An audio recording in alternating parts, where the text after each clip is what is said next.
Quiero empezar el vídeo pidiendo perdón por ciertos errores o erratas que cometí en el vídeo anterior, sobre todo en el plano deportivo. Lo primero es que el Barça acaba la temporada 2002-2003 en sexta posición y no en cuarta, como digo. Lo segundo es que la chilena que le marca en la última jornada a Rivaldo al Valencia es en la temporada 2000-2001. También, cuando hablo sobre los fichajes de la época Gaspart, hago referencia a Sonny Anderson, el pistolero, pero no, tendría que haberme referido a Patrick Anderson, el holandés que militó en el Barcelona entre las temporadas 2000 y 2003. Y también decir que el Barcelona ganó el sextete en el 2009, pero que no es el único equipo en toda la historia que lo ha hecho, ya que el Bayern de Múnich en 2020 también lo logró.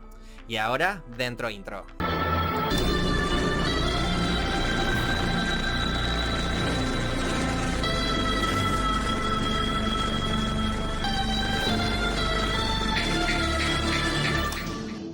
Ese presidente es una broma. Es el último dardo de Neymar a Bartomeu tras estas palabras. El hecho de haber confiado tanto en la palabra de los Neymar, de que se quedaban o no se quedaban. El medio brasileño Sport Interativo transcribió así las declaraciones de Bartomeu en su Instagram. Cometimos el error de confiar demasiado en Neymar y su padre. Neymar lo leyó e inmediatamente respondió mofándose así del que fuese su presidente. Ese presidente es una broma. Y además de calificar a Bartomeu como una broma, Neymar acompaña su respuesta con dos emoticonos que lloran de la risa. Sandro Rosell estaba a punto de hacer el movimiento que le costaría el puesto. Empecemos por el principio. La dimisión de Rosell pivota alrededor de un hombre, una persona quizá desconocida para aquellos que no están metidos en la órbita blaugrana. Su nombre es Jordi Cases. Este farmacéutico de Olesa acababa de firmar una hipoteca a mediados de los 90 junto a la que era su esposa. La convivencia no era buena y pronto empezaron a surgir los problemas maritales. Terminaron la relación en 1996, justo antes de que Núñez, por mediación de su vicepresidente Joan Gaspart, pusieran fin a la era de Johan Cruyff. Bobby Robson le sucedería en el cargo. La temporada que el entrenador británico dirigió al Barça estuvo marcada por la presencia de un jugador brasileño, Ronaldo Nazário, que durante aquella campaña hizo las delicias de los aficionados y contribuyó decisivamente a la consecución de la Recopa de Europa, la Copa y la Supercopa de España. Pero no nos desviemos del relato. El hecho de que Núñez se atreviera a destituir a la leyenda holandesa del Barça junto a la ruptura sentimental que estaba atravesando Jordi Cases le dieron el suficiente tiempo libre para animarse a hacerse socio del Barça y poder votar y echar al presidente Núñez del palco. De hecho, fue entonces cuando creó su primera plataforma barcelonista, la efímera Amics per la Pedrera. El experimento murió con Van Gaal, el trabajo en la farmacia aumentó y empezó a gozar de menos tiempo libre. Pasarían casi 15 años hasta que volviese a la carga. Volvamos a Sandro Rosell y al 2013. Sandro era un presidente ambicioso, necesitaba un golpe de efecto y sabía que necesitaba un fichaje para acabar de meterse a la afición en el bolsillo. A estas alturas había cerrado los fichajes de Adriano, de Mascherano, de Cesc Fàbregas, de Alexis Sánchez, de Son y de Jordi Alba, pero ansiaba una estrella para su proyecto. Lo que quizá no esperaba Sandro es que el fichaje de esta estrella acabaría por enterrarlo. Neymar da Silva Santos Jr. Gracias a su pasado en Nike y a la relación que mantenía con la Confederación Brasileña, Sandro conocía a la perfección el mercado de Brasil y mantenía muy buenas amistades en el país sudamericano. Como ya hizo con Ronaldinho, Rosell convenció a Neymar, entonces pretendido por muchos clubes, y entre ellos el Real Madrid de Florentino, para que solo aceptase jugar en Barcelona. Se hablaba entonces de la existencia de un precontrato entre Neymar y el Barcelona, en el que habrían adelantado 10 millones para cerrar el trato. La madrugada del 26 de mayo de 2013 era el día. En la web del club se hacía oficial el fichaje. Los números que se publicaron entonces fueron los siguientes. Según los medios de comunicación, aquel día de mayo de 2013 el fichaje de Neymar se había cerrado en torno a los 57 millones de euros por 5 temporadas. Y el reparto se explicaba así: 10 millones que ya se habían pagado anteriormente para convencer al jugador, 33 millones para el Santos más 5 en variables, aunque después el Santos dijo que solo percibió 17 millones, y 9 para los que habían sido los mediadores de la operación. Estos agentes fueron Wagner Ribeiro, André Curí y Marquinhos Malaquías. ¿Y quiénes eran estos tres?, te preguntarás. Wagner Ribeiro era un agente FIFA muy poderoso en Sudamérica. Empezó a construir su imperio cuando descubrió a Françoaldo Senna da Sousa en el 15º João, equipo de las categorías inferiores de Brasil. Compró sus derechos de imagen y al año siguiente lo vendió al Sao Paulo por 10 veces más de lo que costó. Acabó consolidándose con el pase de Kaká al Milán, Lucas Moura al PSG o Robinho al Madrid. André Curie era, por contra, ex ejecutivo de Nike y el hombre de confianza de Rosell en Sudamérica. Ambos se conocieron en la etapa que estuvieron trabajando en la multinacional. Actuaba como agente del Barcelona y su papel era el de arropar en todo momento a Neymar y a su familia. Por lo que he podido leer, André ha sido una de las personas más oscuras en el cobro de comisiones por fichajes en el club, con la gran cantidad de jugadores brasileños fichados por el Barça, tanto por el primer equipo como por el Barça B.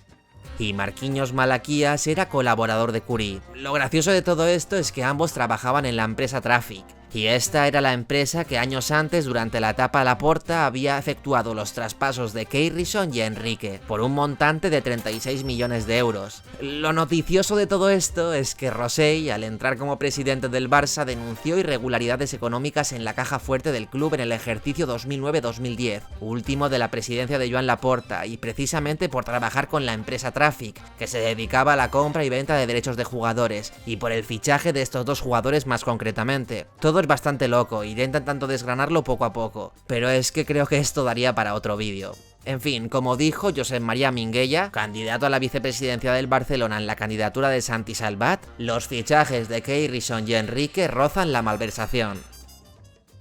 Una denuncia anónima llevó a la FIFA a investigar a 33 menores que llegaron a la Masía a partir de 2009. El Tribunal de Arbitraje del Deporte ratificaba el 30 de diciembre de 2014 la sanción al Barcelona de 2 periodos sin poder fichar, que ya le había impuesto hacía 2 meses la FIFA por irregularidades en la contratación de jugadores menores de 18 años. Aunque el veto afectaba inicialmente al mercado del verano de 2014 y al del invierno de 2015, el Barcelona logró en abril de 2014 que la propia FIFA suspendiera cautelarmente la sanción. Esta circunstancia le permitió al Barça llevar a cabo la mayor inversión en fichajes en su historia hasta ese momento, con 157 millones de euros invertidos en 8 jugadores, entre los que se encontraban Ter Stegen, Claudio Bravo, Rakitic, Luis Suárez, Mathieu y Vermaelen. Después de esto, pasaron año y medio sin poder hacer fichajes. Pero volvamos a la historia de Jordi Casas, hasta ahora un socio de a pie de Barcelona, pero sí con cierta vena activista. A estas alturas, en 2013, Jordi ya había fundado y clausurado varias plataformas en contra de las decisiones que se hacían en el Barça, como por ejemplo Consulta Qatar, una plataforma que montó junto a otros socios para protestar contra el cambio de UNICEF por Qatar Foundation que había impulsado Sandro Rosell y del que hablamos en el capítulo anterior. Aquí te dejo la tarjeta.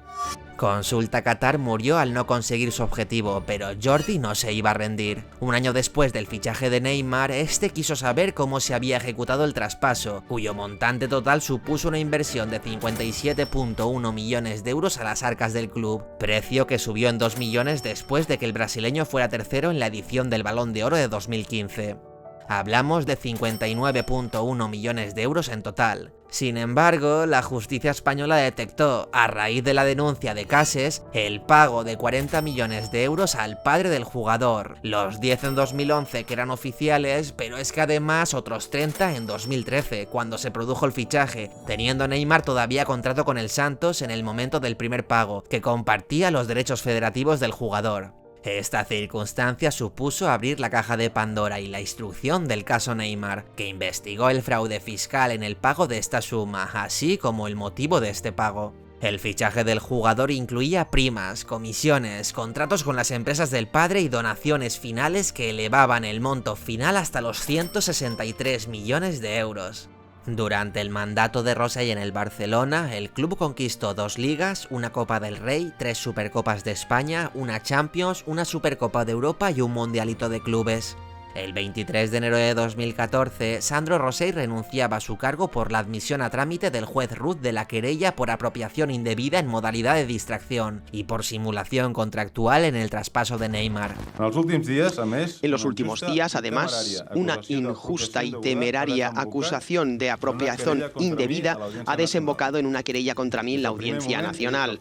Desde el primer momento he dicho que el fichaje de Neymar es correcto y que la contratación ha provocado la desesperación y la envidia de algunos de nuestros adversarios. Rosell tomaba esta decisión después de las presiones recibidas y con la intención de no dañar la imagen del club, pues cabía la posibilidad de que el caso Neymar pudiese acabar en juicio y con su imputación. Con la dimisión de Rosell, el hasta entonces vicepresidente deportivo y número 2, Josep Maria Bartomeu, cogía su testigo como presidente hasta final del mandato, en junio de 2016, cuando se convocarían nuevas elecciones.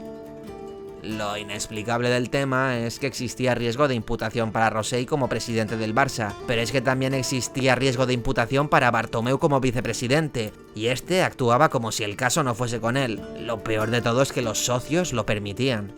El mandato de Bartomeu mientras fue presidente en funciones podemos decir que fue relativamente tranquilo. Su única decisión importante en este periodo fue reemplazar a Gerardo el Tata Martino, que únicamente había ganado el título de la Supercopa de España, por Luis Enrique. Una decisión bastante acertada, ya que nadie se imaginaba lo que iba a ocurrir.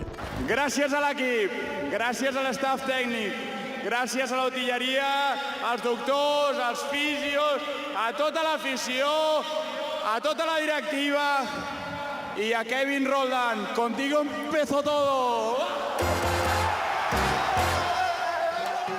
Un Barcelona al que se le estaban pudriendo las entrañas en su junta directiva lograba, de la mano de Luis Enrique, el segundo triplete de la historia del Barça y las elecciones a la vuelta de la esquina. Se presentaron Josep Maria Bartomeu, Agustí Benedito, Toni Freixa y Joan Laporta. El triplete pesaba demasiado y finalmente Josep Maria Bartomeu fue elegido como el 40º presidente de la entidad azulgrana. El candidato arrasó en las urnas acumulando el 54,63% de los votos, lo que representan 25.823 frente al 33,03% de Joan Laporta. La participación en dicha edición resultó notable, con un 43% de los socios, 47.270 votos en total, aunque fue inferior a la de los dos comicios anteriores. Los otros dos candidatos que quedaron rezagados en la carrera electoral, Agustí y Toni Freixa, consiguieron un 7 y un 3% respectivamente de apoyo. Bartomeu resultó de esta manera ser el tercer presidente con más votos absolutos en unas elecciones del Barça hasta la fecha. Como presidente electo hizo cambios en el organigrama del club, pero no alteró demasiado la dirección que había heredado de Rosell. Eso sí, Barto y sus directivos empezaron a encadenar un error tras otro. Justo antes de las elecciones, la anterior junta con el propio Bartomeu al frente habían dejado cerrado el acuerdo con Qatar para el patrocinio de la camiseta. Envalentonado por la Champions y el triplete, Bartomeu quiso renegociar el acuerdo y sacar más dinero, pero no tuvo algo en cuenta. Él no era Rosell. A Bartomeu ni le recibieron en Doha. Y lo peor de todo es que se rompió la relación y la complicidad con Qatar, una ruptura que, como se verá más tarde, resultaría fatal. En los terrenos de juego, durante la temporada 2015-2016, el equipo de Luis Enrique seguía lo suyo ganando su quinta Supercopa de Europa tras vencer al Sevilla, su tercer Mundial de Clubes tras ganar 3-0 al River Plate en la final, su 24º título de la Liga tras ganar en la última jornada al Granada y también se alzó con la Copa del Rey ganando al Athletic de Bilbao por 1-3 con doblete de Messi. Y ese verano de 2016, el Barcelona a nivel institucional se resquebrajaba y se producía un hecho histórico en sus casi 120 años de vida.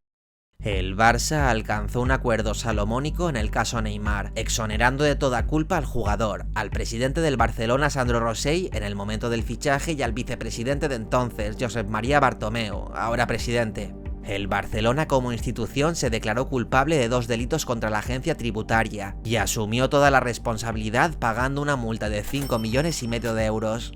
Además, el mencionado pacto entre club y fiscalía determinó que estos 40 millones habían sido en concepto de sueldo encubierto, según el auto judicial emitido en su momento. Paralelamente a la instrucción del caso Neymar, DIS, propietaria del 40% de los derechos federativos de Neymar mientras era jugador del Santos, presentó una demanda por estafa al sentirse engañada al percibir que ambos clubes, Santos y Barcelona, pactaron extraoficialmente un precio para rebajar la percentual a DIS, que finalmente fue de 6,8 millones de euros, el 40% de los 17,1 millones que declara Santos que fue pagados inicialmente. Los otros 40 los ingresó directamente su padre, tal y como él mismo admitió en su momento. Además de la respectiva comisión de 2 millones más después de que Neymar acabara tercero en el Balón de Oro. Esto es lo que se conoce como el caso Neymar 2. Así, el caso Neymar 2 se archivó al ser estos 40 millones sueldo y no precio de traspaso tal y como dictamina el caso Neymar 1. Sin embargo, luego la Fiscalía solicitó, a instancias del DIS, la reapertura del caso tras percibir que este pago de 40 millones había tenido un impacto directo en el mercado, pues impidió a cualquier otro club negociar con el Santos o con el jugador. En el plano deportivo, la siguiente temporada sería el último año de Luis Enrique al frente del club. El equipo ganó la Supercopa de España y la Copa del Rey, pero en la Liga de Campeones quedó eliminado en cuartos de final por la Juventus por un global de 3-0. Coincidiendo con la reapertura del caso Neymar 2, Sandro Rosell fue acusado de presunto blanqueo de capitales y pertenencia a organización criminal, por lo que fue detenido por la Guardia Civil, y el 25 de mayo de 2017 Rosell fue encarcelado en la prisión de Soto del Real de manera preventiva. Paralelamente, Bartomeu presentaba un recurso de defensa de 46 páginas ante la Audiencia Nacional. Expresaba que no tenía nada que ver con los posibles delitos que se hubiesen cometido en el fichaje de Neymar. En dicho escrito, Bartomeu negaba haber cometido los delitos de corrupción entre particulares y estafa, de los que estaba acusado, y recalcaba que no intervino en los contratos pese a que su firma figuraba en uno de ellos, e insistía en señalar a Sandro Rosell como máximo responsable. La audiencia acabó rechazando el recurso de defensa de Bartomeu y más tarde lo citaría a declarar. A nivel deportivo, Bartomeu no supo gestionar la Champions de Berlín para ir renovando al equipo, y a su vez el presidente iba renovando a lo grande con fichas fuera de mercado a jugadores como Alba, Busquets, Umtiti, Suárez y Messi. La masa salarial se ponía por las nubes, pero todavía faltaba la guinda del pastel, esa que provocaría una cadena de malas decisiones y que acabarían de hundir al club. Pero antes, veamos el espacio patrocinado. Mi vida. 8 horas cocinando para otros y se me ha olvidado hacer la compra. Además, necesito alimentar el puto algoritmo de YouTube para que no me penalice. Pero... ¿y quién me alimenta a mí? Es cierto que yo me nutro de vuestros likes y de vuestras sonrisas, pero es que últimamente he empezado a cagar transparente. Me topé con Witaka, una empresa que se encarga de llenarte la nevera de tuppers, y como cocinero que soy, fui un poco escéptico. La verdad es que creía que sería como la típica comida de supermercado. Bueno, probé a ver qué tal.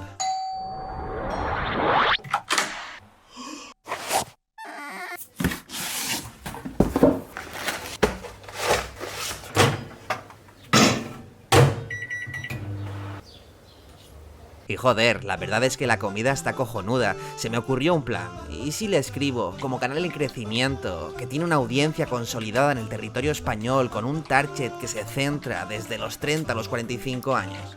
¿Qué podía fallar? ¿Y no van los tíos y me piden el engagement de Instagram? Pero que no te estoy hablando de YouTube, que no han abierto ni el enlace. Total, que he ido al plan B. Como cliente, a mí me dan un código para que yo traiga más gente. Entonces vamos a hacer una cosa, métete en Witaka y suscríbete una semana con el código REMEMBER, acabado en H, 5262, todo junto, bueno, está en la pantalla. Y tendrás tanto tú como yo un descuento de 20 euros. Demostrémosle a Witaka quiénes somos la comunidad REMEMBER. Deja de alimentarte de mierda. Recibe, donde y cuando tú quieras, cancela en cualquier momento. Este eslogan no estaba patrocinado. Comida con el sello de aprobación de Remember the Chef. Alimenta a un chef. Y de paso sígueme en Instagram y en Twitter a ver si me viene un sponsor ya de verdad. Gracias, Witaka, por rechazarme y ayudarme a calcular mi engagement. Y ahora, continuemos con el vídeo.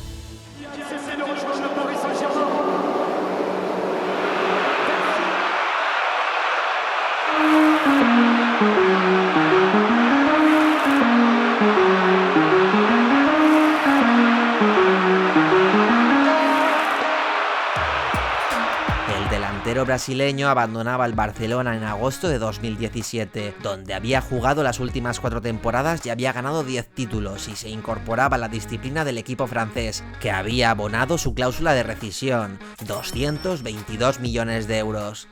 Neymar acabó aceptando la descomunal oferta económica del PSG, que incluía una prima de 100 millones de euros de traspaso y un sueldo anual neto de 30 millones. Se convertía, de esta manera, en el fichaje más caro de la historia del fútbol. Y aquí está lo que muchos llaman el punto de inflexión del declive del Barça. Bartomeu y su dirección deportiva no supieron ver este movimiento y se quedaron sin uno de los mejores jugadores del mundo de la noche a la mañana. Entró en caja un dineral, pero según llegaba por una puerta salía por otro, y los recambios del brasileño, Dembélé, al que ficharon por 135 millones, y Coutinho, que costó 160 millones de euros, fueron un fiasco y una inversión ruinosa. Más tarde llegaría Griezmann desde el Atlético de Madrid, sumando un desembolso entre los tres jugadores de 415 millones de euros. Y la verdad es que ninguno de los tres jugadores logró llenar el vacío que dejó Neymar con su marcha al PSG. Le siguen nombres como el de Malcolm, que fue una sombra en el Camp Nou, Paulinho, buen jugador pero fue un visto y no visto, André Gómez, que resultó ser un auténtico desastre, Arda Turán, que venía a ser una estrella y dejó la peor de las sensaciones, Arthur, que pasó de ser considerado el nuevo Xavi a entrar en una extraña operación de intercambio por Pjanic, Paco Alcácer, que nunca llegó a ser titular, o Neto, que también aterrizó en el Camp Nou en otro intercambio, con el Valencia, en el que Zilesen acabó en Mestalla. La lista la completan otros nombres como Lenglet, Denis Suárez, Deulofeu, Yerry Mina, Marlon o Semedo, pero uno de los casos más recordados fue el de Douglas Pereira, lateral derecho brasileño por el cual el Barça pagó 4 millones de euros, casualmente lo que no quiso invertir en Marco Asensio. Los días previos al fichaje, en Brasil llegaron a pensar que todo era una broma, pues para la prensa local era una locura que un club del nivel del Barça fuera a fichar a Douglas. Y como intuyeron en Brasil, Douglas resultó ser un auténtico desastre, sin nivel para jugar en el Barça. El equipo estaba cada vez más debilitado mientras el Real Madrid, para mayor humillación, ganaba 3 Champions seguidas. El descontrol deportivo venía por parte de Bartomeu, que cambiaba cada año a su secretario, técnico o director deportivo. Era un barco a la deriva y sin un proyecto definido. Luego vinieron los ridículos de Roma, Turín y Liverpool, y la derrota ante el Bayern. El Barça pasó de ser el mejor equipo del mundo a simplemente un equipo más. Y el caso Neymar 2, que se había reabierto y estaba pendiente de resolución. Después de que el juez aceptara a trámite reabrir el caso Neymar 2, llegó el turno de la Fiscalía y la acusación particular, DIS, para que formularan sus peticiones de pena para los culpables, y la Fiscalía solicitó inicialmente 2 años de cárcel para el jugador, además de su inhabilitación, y 5 años de cárcel para Rosell, y reclamó 8,4 millones de euros al Barcelona y otros 7 al Santos. El Barcelona, sorprendido al entender que DIS no puede reclamar más que por el precio del traspaso, defendió su postura y a día de hoy aún arma su defensa en consecuencia. Esto es una historia que lleva en marcha casi 7 años. En aquella ocasión evitó el juicio y males mayores, aunque el expresidente Joan Laporta intentara evitar el pacto e ir a juicio tras interponer un recurso para que el club no fuera único responsable, algo que la Fiscalía ya descartó. Más tarde, a finales de octubre de 2018 y con Neymar cumpliendo su segunda temporada en el PSG, el juez de la Audiencia Nacional encargado de enjuiciar y fijar sentencia a Neymar por el caso Neymar 2 resolvió elevar el asunto para la sala de lo penal para que sean 3 magistrados y no solo él quienes se enfrenten a la vista oral tras descubrir que las acusaciones particulares de DIS pueden llevar al brasileño una condena de 6 años en la cárcel y no de 2 como inicialmente solicitó la acusación. Y al ser una hipotética pena superior a 5 años, deberán ser 3 jueces quien fallen sobre el caso. Esta vez, si no hay un nuevo pacto entre Barcelona, DIS y la Fiscalía, nada evitará el juicio. Tanto Neymar como el Barcelona podrían salir muy mal parados. El jugador porque la pena a la que se enfrenta sería de obligado cumplimiento, y el club porque tras el cierre del caso Neymar 1 tiene antecedentes. Esta historia todavía no ha acabado. No obstante, donde sí ganó el Barcelona de forma irrefutable fue en el caso Neymar 3. Esto es como las películas de The Fast and the Furious. La demanda interpuesta por el propio jugador al club en agosto de 2017. El delantero reclamaba los 43 millones restantes de la prima de renovación que había firmado un año antes y que se le debía pagar en julio de 2017. El Barcelona, ante los crecientes rumores de su salida, depositó la suma en un notario a la espera de la resolución judicial que finalmente dio la razón al club catalán en julio de 2020 y obligó a Neymar a devolver al Barcelona 6,7 millones de euros. ¿Cómo fue lo de Josep María Bartomeu con el Doraemon?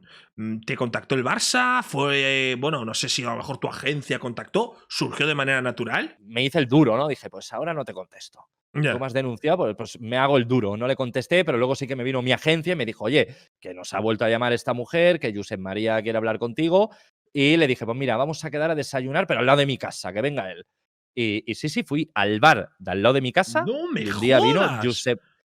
vino Josep María Bartomeu en chándal a desayunar conmigo. ¡No me jodas, tío! Sí. Y pagó él. Me pedí un bocadillo de tortilla espectacular. Y pagó él. Y nada, el hombre O sea, yo no entro en si lo ha hecho bien como presidente, si lo ha hecho mal, pero el hombre encantador, nos echamos unas risas, me contó un montón de cosas que yo flipaba, o sea, bueno, me contaba en plan, joder, es que hemos intentado fichar a Neymar y no ha habido manera, me cago en la puta, de verdad.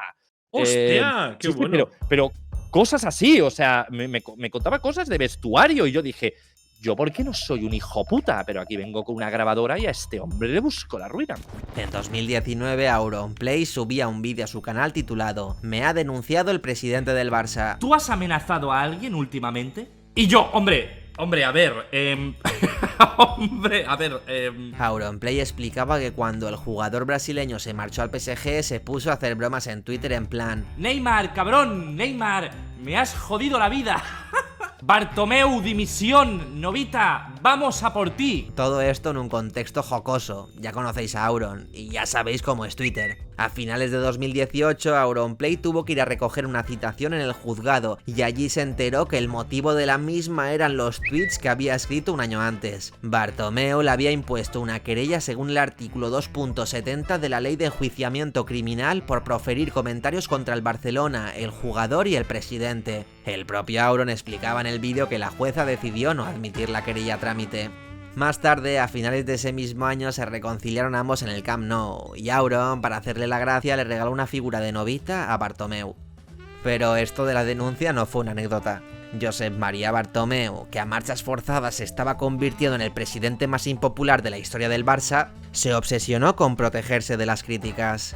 Y así fue como el 17 de febrero de 2021, El País y Ser Catalunya explicaron que desde finales del 2017 el Barça tenía contratada i3 Ventures, una sociedad que se dedicaba a desprestigiar, difamar y poner en duda por redes sociales a individuos y entidades del entorno azulgrana no afines a la junta directiva de Josep María Bartomeu, e incluso a jugadores como Leo Messi o Gerard Piqué. Según la información, el Barça pagó hasta 1 millón de euros anuales a i3 Ventures por el monitoreo y la defensa reputacional en redes sociales del presidente, y las facturas se habían troceado en diferentes departamentos para que cada una fuese inferior a 200.000 euros, lo que evitaba que los contratos tuviesen que pasar por la aprobación de la junta directiva. Horas después, el Barça emitió un comunicado negando su relación con los hechos, aunque admitió que la empresa i3 Ventures era proveedora del club, y explicó que si se demostraba que ésta tenía alguna vinculación con el caso, rescindiría el contrato con la misma. A causa de ello, al día siguiente el Barça anunció la rescisión del contrato con dicha empresa. ¿Cuál fue el siguiente paso de Bartomeu? El 8 de abril de 2021 pidió la dimisión de 4 directivos que habían sido críticos con él durante las semanas anteriores. El 17 de junio, la juez de Juzgado de Instrucción 13 de Barcelona, Adriana Gil, admitió a trámite la denuncia de la plataforma Dignitat Blaugrana por presunta administración desleal y o corrupción entre particulares por parte de algunos directivos de la Junta de Bartomeu en el Barçagate. El 14 de agosto se produjo la debacle del 2-8 ante el Bayern de Múnich, que dejó la imagen de un Messi abatido en el vestuario. El capitán no compareció ante los medios. En los días siguientes se precipitó el despido de Setién y el fichaje de Ronald Koeman como nuevo entrenador azulgrana. 10 días después de esto, Messi copaba las portadas de la prensa, ya que había enviado un burofax al presidente del club anunciándole que se iba a acoger a la cláusula de su contrato que le daba la potestad de irse libremente. Aunque caducaba el 10 de junio, el crack interpretaba que dado que la temporada se había visto interrumpida por el confinamiento provocada por la COVID, y dado que la temporada oficial concluyó el 23 de agosto, el espíritu de esa cláusula le legitimaba a poder romper su contrato. A Bartomeu le volvió a pillar por sorpresa. A pesar de que conocía sus intenciones, no esperaba que el jugador tomase una postura tan drástica y radical, y que, además, esto se conociese a través de los medios. El remate definitivo fue la entrevista que Messi concedía a Gol.com al mes siguiente, y en la que criticaba con inusitada dureza a Bartomeu porque no le había dejado marcharse. Además, el argentino se quejó de las numerosas veces que el presidente le había mentido. Después, Bartomeu inteligentemente, para no enturbiar demasiado el caso, le respondió con otro burofax a Messi, en el que le decía que no había lugar a su salida, dado que la cláusula de su contrato ya no se lo permitía y que contaba con él. Bartomeu incluso llegó a hacerle un chantaje a Messi diciendo que si el problema era él se iba, pero que tenía que decirlo públicamente. Messi analizó su situación y decidió que no había salida sin conflicto judicial y dijo que se quedaba, porque no iba a llevar a juicio al club que ama y que iba a seguir dando el máximo y lo mejor de sí mismo. Que igual, digo yo, que los 139 millones brutos que cobraba por temporada también tuvieron algo que ver, ¿no? Digo yo, bueno, libres de impuestos eran 71 millones, pero yo digo que algo tendrá que ver. Para entonces, Bartomeu, Barto, Novita, ya era una caricatura sin autoridad sobre los jugadores, a quienes los consintió todo deportiva y económicamente. Cuando quiso tomar decisiones ya era tarde, porque no había dinero para indemnizaciones y tuvo que soportar ser el hazmerreír del fútbol. Dimitió el 27 de octubre de 2020 tras una moción de censura que inició un largo proceso electoral y que concluyó con la victoria en las urnas de Joan Laporta. El 24 de abril de 2019, la Audiencia Nacional absolvió al expresidente del Barcelona, Sandro Rosell, tras pasar 643 días en prisión preventiva. Asimismo, fueron absueltos los otros 5 acusados de blanquear comisiones por los derechos audiovisuales de 24 partidos de la selección brasileña de fútbol y un contrato de sponsorización con Nike. La Sala entendió que durante el juicio no quedó acreditada la ilicitud de esas comisiones y, por tanto, al no haber delito precedente, no existía blanqueo de capitales ni tampoco el segundo delito por el que había sido procesado, integración en grupo criminal. La absolución fue especialmente relevante y a la vez sorprendente a la vista de la especial inflexibilidad que ejerció la magistrada Carmen Lamela durante la instrucción de la causa hasta el punto de denegar todas las peticiones de libertad de Sandro Rosell. De hecho, la absolución por el tema de las comisiones ni siquiera es completamente firme, aunque las posibilidades de que la nueva sala de apelaciones la revierta son remotas. En septiembre de 2019 también tuvo que declarar por un presunto delito de fraude fiscal. El exdirigente blaugrana compareció ante el juzgado de instrucción número 5 de la ciudad condal después de que la Fiscalía de Delitos Económicos presentara semanas antes una querella contra él por haber utilizado presuntamente una empresa de la que era administrador único, TOC SL, dedicada a la organización de congresos y con sede en su propio domicilio, para obtener rentas que no declaró en su IRPF por un importe de 352.382 euros. Según los cálculos de la agencia tributaria, Rosell habría defraudado de esa forma un total de 229.569 euros en el ejercicio 2012. En su declaración negó haber cometido fraude alguno y aseguró que todo se debe a un cambio sobrevenido de criterio de Hacienda. Además, que se mostró dispuesto a abonar la cantidad que se le reclamaba. Si no llega a un acuerdo con la abogacía del Estado, Rosell se expone a otra petición de cárcel de hasta 5 años por el fraude fiscal que le atribuye por ahora la Fiscalía. El otro caso que le afecta es la investigación sobre la presunta donación ilegal de un hígado al exjugador y exsecretario técnico del Barça, Eric Abidal. La Audiencia Provincial de Barcelona acordó reabrir el procedimiento. Según fuentes próximas a la causa, como consecuencia de la resolución se le ha atribuido ya la condición de investigado o imputado a Rosell por un presunto delito de tráfico de órganos, un delito castigado con hasta 12 años de prisión. Rosell, por lo que se ve, ha saltado el mayor obstáculo que tenía delante, salir de la prisión preventiva, pero aún le quedan varios más para despejar por completo su horizonte judicial. Por su parte, Bartomeu el 1 de marzo de 2021 era detenido en el marco de la operación Barçagate. En total fueron 4 detenciones las que se enmarcaron en la operación policial. Barto acabó admitiendo que contrató a I3 Ventures para mejorar la imagen del Barcelona en las redes sociales, pero negó que pretendiese dañar la reputación de las personas anteriormente citadas.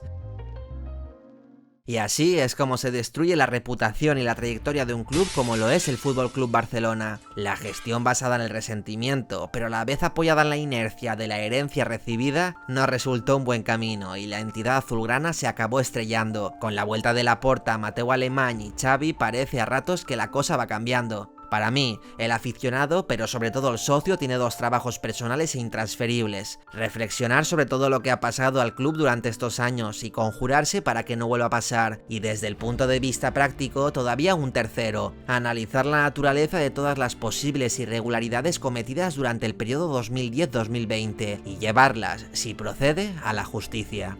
Aunque, en verdad, ¿qué os voy a contar yo a los barcelonistas de destruir equipos? Sí, soy del Valencia.